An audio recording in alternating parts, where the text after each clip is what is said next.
Hey everybody, welcome to Brick Vault. Today is another LEGO Top 10 MOCs of the Week episode where I show you the coolest custom creations I happen to find people building in LEGO bricks throughout this last week. Links to everybody I'm showing you and more are all in the description below. I've also left a link to our web store, brickvault.toys, for some amazing LEGO custom instructions if you wanted to do some building on your own. And now here are some honorable mentions. Jeffrey O built the human scale LEGO minifigure accessories. You've got the walkie-talkie and a big ol' lightsaber. Forlorn Empire's micro scale build has some great details. This is titled Deep Down. Also, I totally see a face here now that I think about it. Tuno Putienen built the Eye of Sajuk. Excellent colors and details for this micro scale homeworld inspired scene. When Moko isn't building awesome giant figures, he's showing off some pretty amazing abilities for custom built minifigures. That Samus is looking awesome. This is Biggs Jr. from the designer Daniel Brickson. Here are some seagulls from Miro Dudas. I generally don't show LEGO weapons on the channel unless they're a very, very good build, and this is a very, very good looking Beretta M9 from Cole Edmondson. Lastly, for honorable mentions is the Frontier Scouts 3rd Cavalry from Evan Selt LEGO. And now let's check out some top 10 for the week. This first one up here is from Daniel Barwegen, and the title is Contention in the Capital. We're looking at a composite set of builds. You've got the cluttered street corner with some fighters ready to face off, and then in the distance some excellent designing for a twisting road that leads up to a towering castle. There's some great attention to detail both near and far. The houses are actually all slightly built on different foundations, which is a great little touch. Look closely at the water in the distance and you'll see that there's quite a few interesting offset tiles to show some wave details, and even the clouds are brick built. That's a super excellent one. And let's jump over to Vince Talos. This is titled Intercity Express. My mind almost immediately went to Plankton from SpongeBob because of those two little tentacles that stick off the top, and of course the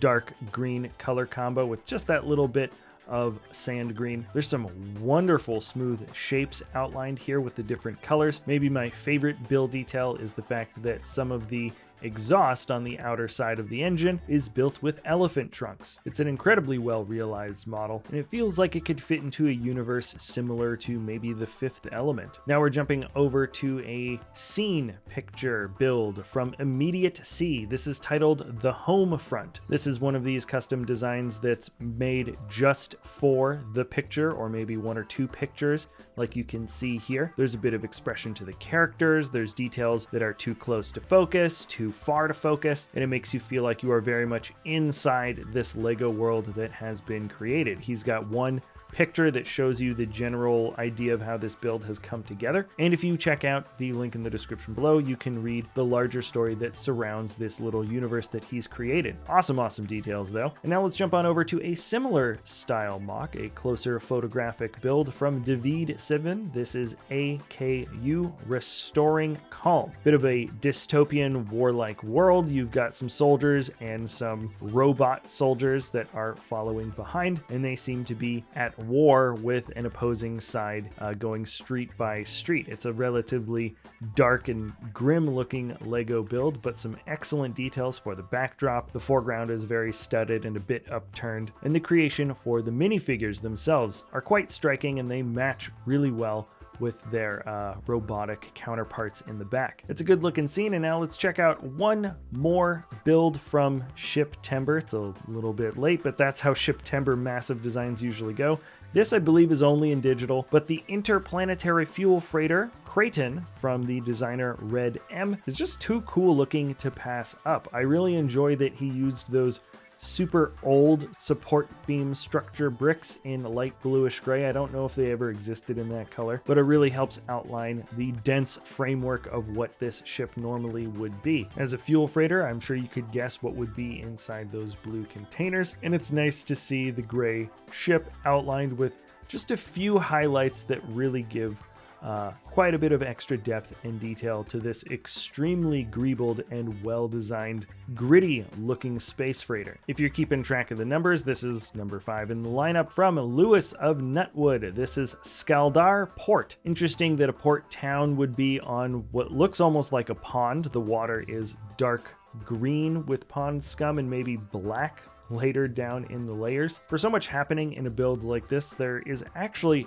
not too much space being taken up in terms of a larger diorama. The houses are all neatly compacted together, but don't sacrifice any of the fun offset stonework that builds the walls up or the pathways. I like the little design for the watermill in the corner. The dog is eating some fish, and it's a fun, intentionally unfancy looking build with just some nice, well-hidden expert techniques. Now let's jump on over to Brent Waller. Inspired by those new Harry Potter Maxifigs, he decided to build a Stay Puft Marshmallow Man that has some wonderful expressions. The build is incredibly clean, it looks quite robust, and this is like the perfect model to put next to your Ghostbusters Firehouse headquarters. I wonder if he's going to do an alternate build of him being really angry and wanting to smash the building down, but I guess we'll just wait and see. Mitsuru Nikaido is at it again with another LEGO Mecha animal. This time it is the Huntsman Spider. Based on what I've seen in pictures and kind of read about it, it looks like this could be close to a 1-to-1 scale version of this spider. It's a massive creature. Love what he did for the eyes here, and I also really enjoy the use of those hose pieces that round out the back of the abdomen. Generally speaking, there's just always some fun mechanical details added to these creatures that both help outline